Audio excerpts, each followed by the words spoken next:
We're going to start chapter 2, which is all about radical functions and their transformations. So the first thing you need to know is, what is a radical function? A radical function is just a fancy word for a function with a square root. So we saw those the other day. That's just y is equal to the square root of x. Okay. There's some key points about it. Your x-intercept is 0, your y-intercept is 0, your domain has to be greater than 0 or equal to 0. So all your x values are greater than 0 because you can't take the square root of a negative number. And your range values, your y's, are greater than 0 or equal to 0. So remember, when we take the square root, we always say plus or minus. Well, whenever we do the radical functions, in order for it to stay a function, it has to pass the vertical line test, right? If we let our range be greater, or I mean less than 0 for our y, we wouldn't pass the vertical line test because it would come back underneath and it would no longer be a function.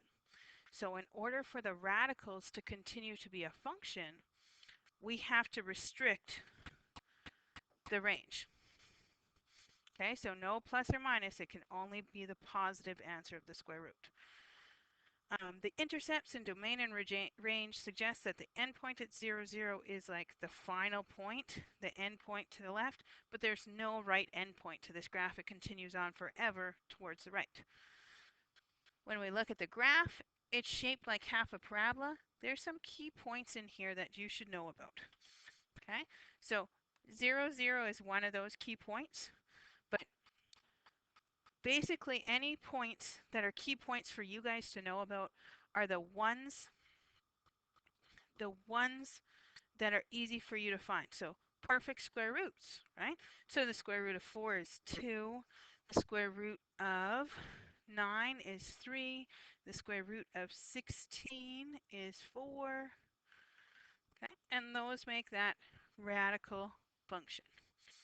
Okay, so those are key points to notice when we're dealing with vertical stretches, because you can see, did it reach 3 at 9, or did it take longer, or did it take shorter to reach 3? So you can tell if it got bigger or smaller. We're going to transform them. You read that right. So we're going to take it from, oh, sorry, root x. We're going to take it from root x here and add our a, b's, h's, and k's. Okay, so there's our a, b, h, and k's. Remember, a is the vertical stretch. Whatever it is, you multiply, that changes your y values. K moves your y values up or down. Your b's and your h's involve your x values. Your b, 1 over b, is what it is stretched by, as well as if a or b are negative, you flip those values. So if a is negative, your y goes from positive to negative, and if it was negative, it becomes positive, as well as if your b is negative, your x values that are positive will become negative, and the ones that were negative will become positive. Your k value, no, your h value is the other one that affects your x-axis. That's the one that moves it left or right. But because it's inside those brackets, you have to change the sign when you take them out. So it becomes positive h when it comes out to move to the right, and negative h if it was a positive h in here to move it to the left. Let's just go about and look at a couple questions. So example 1. How would you transform the graph of y is equal to root x to obtain y is equal to negative 2 root 4x minus 3 plus 1? Sketch the graph of each function. Then identify the domain and the range of each function. So when it says sketch the graph of each function, it says it's basically sketch the original one. So that's the y is equal to root x. That's our original. Remember, square root of x, so when x is 0, the root of x is 0. When x is 1, the root of x is positive 1. When x is 4, the square root is 2. When x is 9, the square root is 3. So that's the original function right there. And we can write the domain and range right away. So domain of the original is x such that x is greater than or equal to 0. X is an element of the reals. And y, the range, the y values, we're only using above here, right? So we're only using all the positive y values. So y such that y is greater than or equal to 0. Y is an element of the reals. So now let's do this transformation. In order to do the transformation, we need to look at the a's, b's, h's, and k's of this. Okay. So this is the transformed. The a value is -2. The b value is 4. The h value, we got to take that out, so it's a +3. We're going to move it to the right. And then the k value is +1. Whenever I'm dealing with something that has been transformed, I like to do this kind of mapping thing that changes the x and y's. So the original one was x comma y. Remember, when we deal with x's, that's babies first. So the baby is a 4, but remember it's 1 over 4. It's what it's being transformed as. So we get a quarter x, and then your h value is what's moving it. We're moving it to the right, so it's +3. Then we have to deal with your y's. Your y value says it's -2, so it's getting twice as large vertically, but we're flipping it along the x-axis, so it's going to be -2y, and then we're going to shift it up +1. So what's happening is your x value is being condensed by 4 and then shifted 3, and your y value is getting enlarged by 2, vertically shifted or flipped, and then shifted up by 1. So what I like to do is take the key points that we had. Our key points are 0, 0, 1 and 1, an x value of 4, a y value of 2, an x value of 9, a y value of 3, right? The x values and their square roots. They're perfect squares. I'm just going to take, I want this all.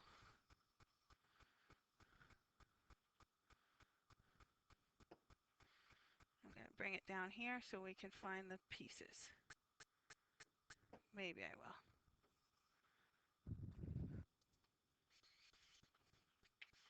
So take 0, multiply by a quarter, still 0, plus 3 gives me 3. Sorry, I'll do it in a different color, 3. Y value of 0, 0 times -2 is 0 plus 1, gives me a point of 3 comma 1. Then I'll do the next one. I get 1 times a quarter is 1/4 plus 3. Okay, so now we have to deal with fractions. 1/4 plus 3 is 3 1/4, which is just 3.25. 1 times -2 is -2, plus 1 is -1. 4 times a quarter is 1. 1 plus 3 is 4. And then 2 times -2 is -4, plus 1 is -3. Then finally, 9 times 1/4 is 9/4, which turns out to be 2.25 plus 3. 2.25 plus 3 is 5.25. And then 3 times -2 is -6, plus 1 is -5. Okay, so those are those fancy transform points that we can go draw.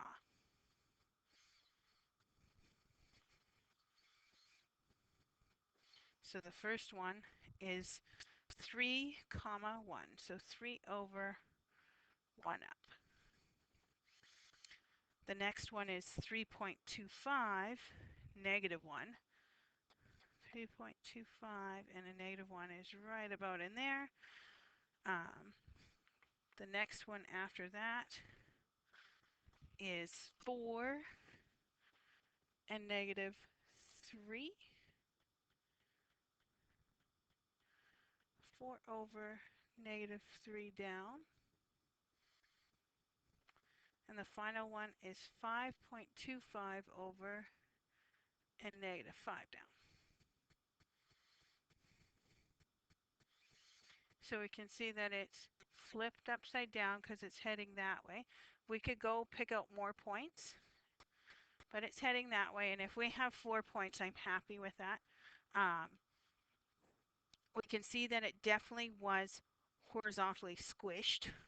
You could check it out by a quarter.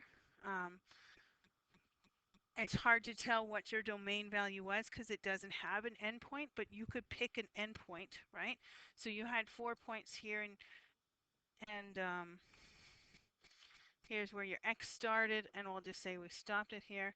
That's a length of 9. A quarter of 9 is 2.25, and if we look here, this point was our last point, which is 2.25 away, right? Which is basically squishing it by a quarter. And then we also noted that it was vertically stretched by, well, 2 and then flipped upside down. So the vertical on this thing, if we start at 0, 0 here, goes up to 3. So if we double it, it means it went up to 6. So here, this was where negative 5 was, right? Negative 5 and positive 1. That's a vertical stretch by 2. Well, negative 2 because it's inverted. Okay.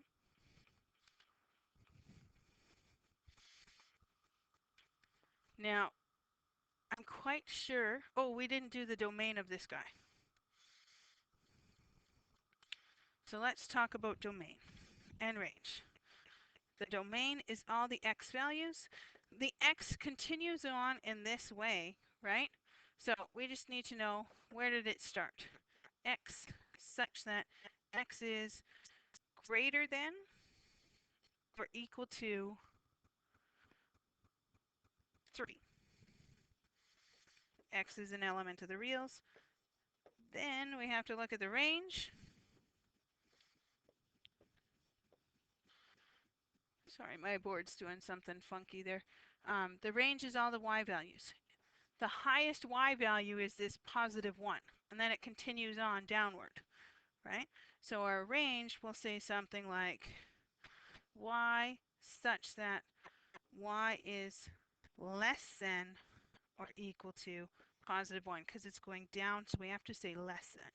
Y is an element of the reals.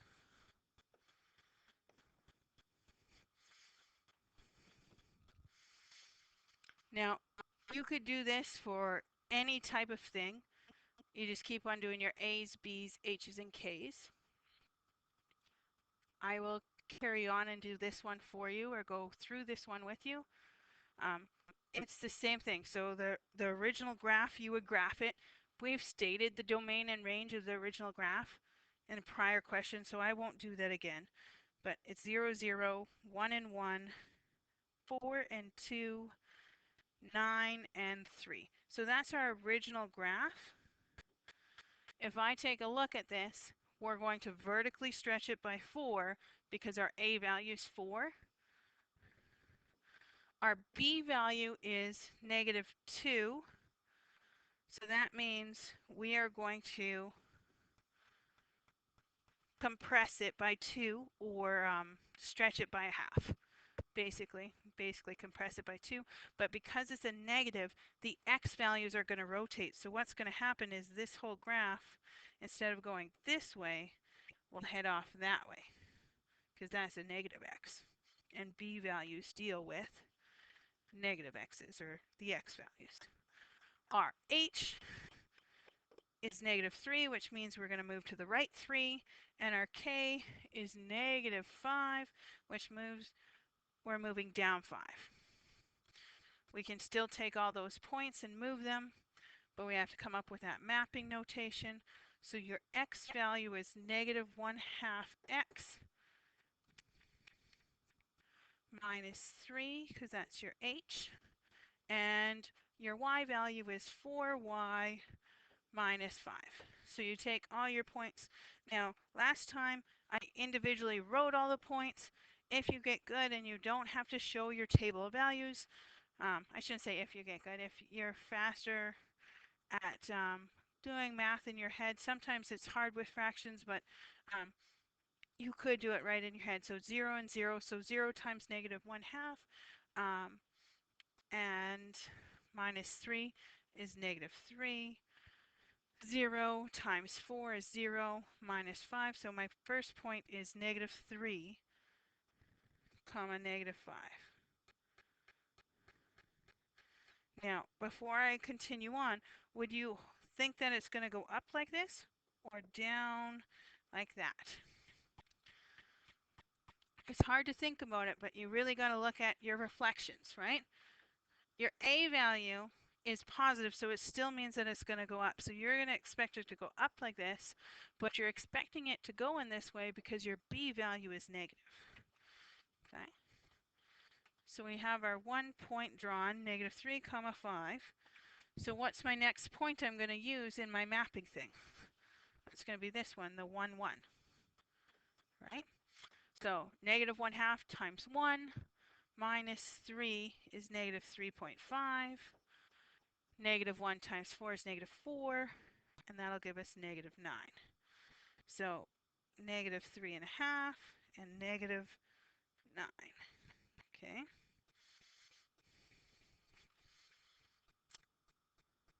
Does that make sense?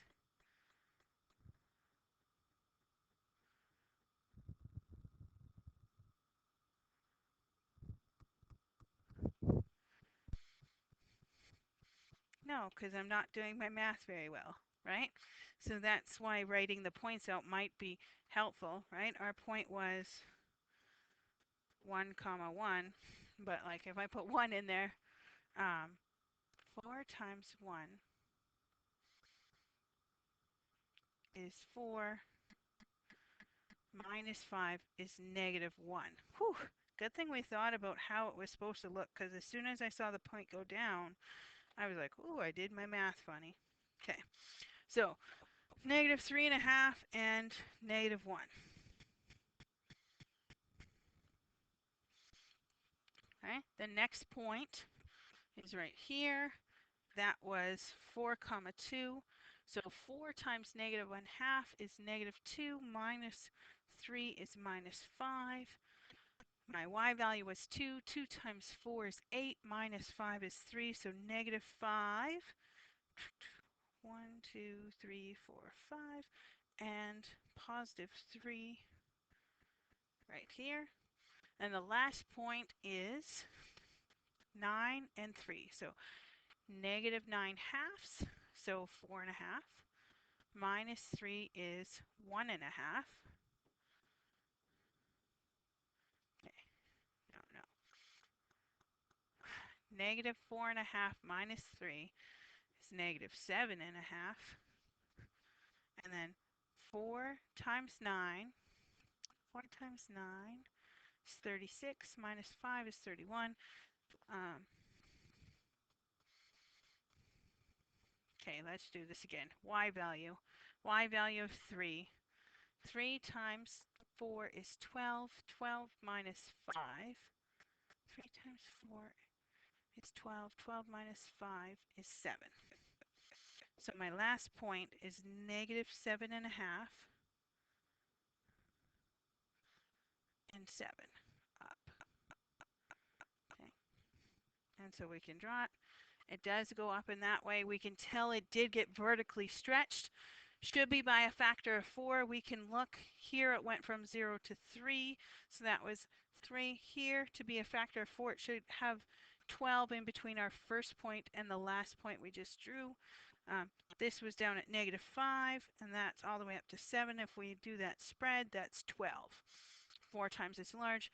And even for the width-wise, if we look wide, we were here, which is -7.5, and then we started at -3. So that's 4.5. And here our width from here to here is 9, which is half the size. Right? It takes some time to get used to it, time to do well. Where do the mistakes get made? Oh, you guys are going to love this. In the simple little math like Miss Para was doing here. So sometimes using your calculator is helpful. Sometimes writing the original points. You'll notice I didn't make as many mistakes when I wrote the original points right next to them. So I would suggest you do that. The other thing I would suggest is that you just check out and really visualize what these things are doing to the original graph, because if I hadn't originally visualized that it should go upwards and that way or to the left, I would have known I made a mistake in my math in the first place. All right, carrying on. Example 3. Write the radical function that results from applying each set of transformation to the graph of y equals root x. Vertical stretch by a factor of 3. Okay, well that means my a value is 3. Reflection in the x-axis. Okay, so reflection in the x-axis is revolving around this way, right? So what values are changing then? It's going to be your y values are changing. Y's are positive, then they're negative. That's dealing with your a value, so your a value is now -3.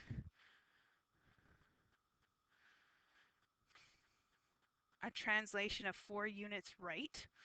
Okay, so that's our h. Our h is +4, and our k is 3 units down, -3. So when we go plug this in, we've got to remember, what does this look like in this whole function kind of thing? So I'm just going to head back here, maybe if it lets me. Head back here so we can see that original function.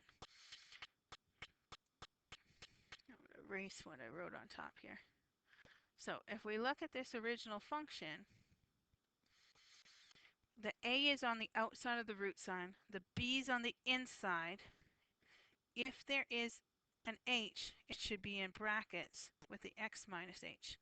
If the b value is 1, you'll just have the x minus h underneath, and the plus k is on the outside. So both the things that deal with y's are on the outside of the root sign. The things that deal with x's are under the root sign. Okay, so if I'm going to write this function, I'm going to write f of x is equal to, or y is equal to, our a value, -3. Then I'm going to put my root value, and then anything that deals with my b's or my h's are going in here. My b value is really just 1, so I don't have to write that. But my h goes in here, but remember that formula, when we put it inside the brackets, we change our sign. Now, do we need the brackets right now? No, we can just leave x minus 4, because the root sign really acts as a set of brackets. Then we put our k value, -3. That's it. That's your original function right there. Or not original, that is your transform function. So let's look at b. Vertical stretch by a factor of 3. So that means your a value is 3. Horizontal stretch by a factor of 1/2. So we're squishing it. So that means your b value is 2, because remember, 1 over b is how you do it. So if you're doing a horizontal stretch of 1/2, your b value would be 2, because 1 over 2 will give you 1/2. A reflection in the x-axis. So if we looking at our x-axis, reflection is this way. What's changing? Your y values. So that's your a, that's negative. Oh, but it says a reflection in the x-axis and the y-axis. So if we look, our y-axis would be switching that, and then your x values are going positive, negative. So your b value needs to be negative as well. And a translation of 6 units left. That's your h, and left is a negative 6. So how do we put it into the general equation?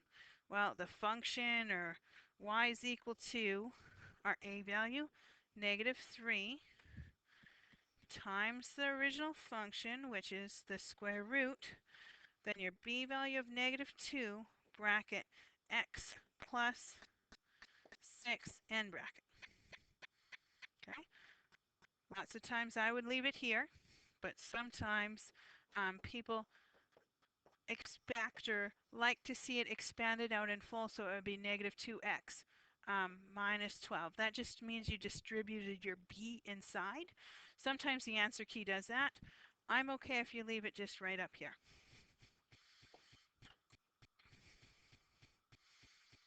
Ooh, match each function with its graph and justify. This is just looking at what's going on and how it can do it. A lot of times you guys, because you're given that whole graphing calculator, you will punch each function in and then locate its points. That's fine by that. But like some of these are easy to do without that graphing calculator. And I know you can do the graphing calculator, so I'm going to just show you without. Okay? Or at least one of them without. So I know normally it goes like this, and it's 0, 0, 1 and 1, 4 and 2, stuff like that, those points, right? Here, my A value is positive 2, my B value is positive 2, so it's going to get squished by 1/2, but it's still going to go both upwards and outwards in that direction, and we're shifting an H value of positive 2 and a K value of plus 2. So I'm getting twice as big, but I'm shifting all the way. And if I look at A, B, C, and D, they're all getting twice as big, just some are reflected in other ways. But looking here, my graph will have to go this way because there's no X or Y reflections. So the only way that it goes this way is this one. So A has to match here, right? I'll do B as well. B looks like here your A value is negative. What does that mean? If your A value is negative, you're flipping it like this. So all your positive x's will become negative x's, so it's going to look like that. Now my b value is still positive, so my x's are still going to go positively this way. So I'm looking for a graph that goes down and to the right. So the only graph that does that, no, that's 3. Okay. I think I missed a page here. You guys are probably freaking out right now. I missed a page like this. So I'll come back to example 4 because I just jumped. I'm sorry. It says consider the function y is equal to 1/2 root x. Describe the transformation that were applied to this thing.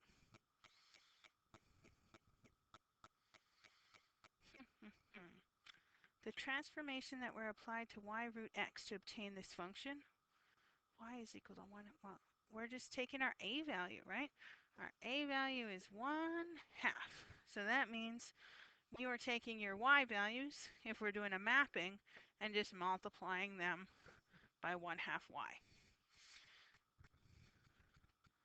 So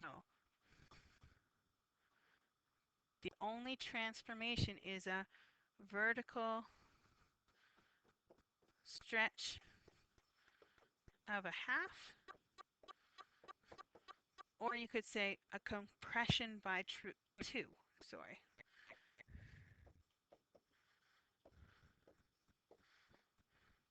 Write a function equivalent to y is equal to 1/2 x, 1/2 root x in the form of y is equal to a root x. Describe the transformation applied to obtain this new function. Isn't that the same thing? I'm just going to go check to see if I didn't type this wrong. Give me a second here. Yeah, I'm not too sure what I was getting at here. So we're going to just jump to C because I think this is what I was trying to get at with C. So we're just going to ignore that, jump into C here. It says write a function equivalent to y equals 1/2 root x in the form of y equals root b of x. Okay, so I'm just going to remind you guys that you can take the square root of certain numbers, right? We can take the square root of 4 and that comes out in front of the square root sign and it becomes 2. Now, if it said the square root of, sorry, I'm writing with my mouse right now, the square root of 8, you can't take it, but then some people remember, well, we can factor tree it and make 4 times 2, and we can take the square root of 4 and it becomes 2 root 2, right? Remembering these whole radical rules. So we can put a value in for b that we can take the square root of, so when it comes out, it becomes 1/2. So what do we take the square root of to get 1/2? Oh, I know, you guys love fractions. What can we do? Well, we take the square root of 1/4 because the square root of 1 is 1 and the square root of 4 is 2. So if we had a b value of y is equal to the square root of 1/4, a b value of 1/4, it really can be transformed into y is equal to 1/2 root x, or I shouldn't say mathematically placed. So if you graphed either of these on your graphing calculator, you should end up with the same line. So when you have a quarter b value, so when you change the width by 4, right, stretch it by 4, it would be the same thing as compressing this graph by 2, or vertically stretching it by 1/2. So just realize that sometimes in some basic forms or basic functions like this whole radical, that an a value and a b value will make the same graph. They're not the same a and b value, they're not equal to each other, but what it does to the graph makes the graph the same. Now, we have, or you have probably 20 minutes left in class. Tomorrow we're going to go over the reviews, chapter 1 reviews, and your exam will be on Wednesday. I think I have everyone's reviews. If I do not, please put them in today. I will hopefully stop by and pick them up before I go home for my surgery, and hopefully I can get them marked and ready for you on Tuesday morning. They were all supposed to be in on Friday, so if I mean Tuesday afternoon. If you don't have them in, please hand them in today and I will get them marked for Tuesday. Tomorrow we're going to go over any issues with the review as well as continuing on the assignment I'm going to give you next. Okay, so your assignment, it's 2.1. We're looking at page 72.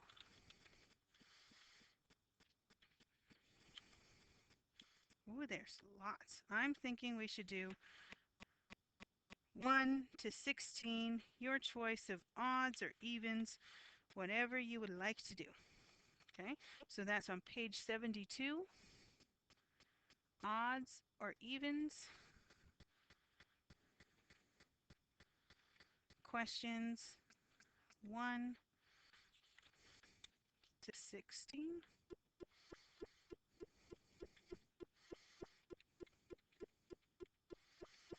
Good luck, and I guess the only thing you have for homework is just making sure you're ready for your exam on Wednesday. We will look at these questions tomorrow as well, but please try to work through some of the first ones so that when we get back or when I get back, we can work on the tough ones together. All right, bye-bye.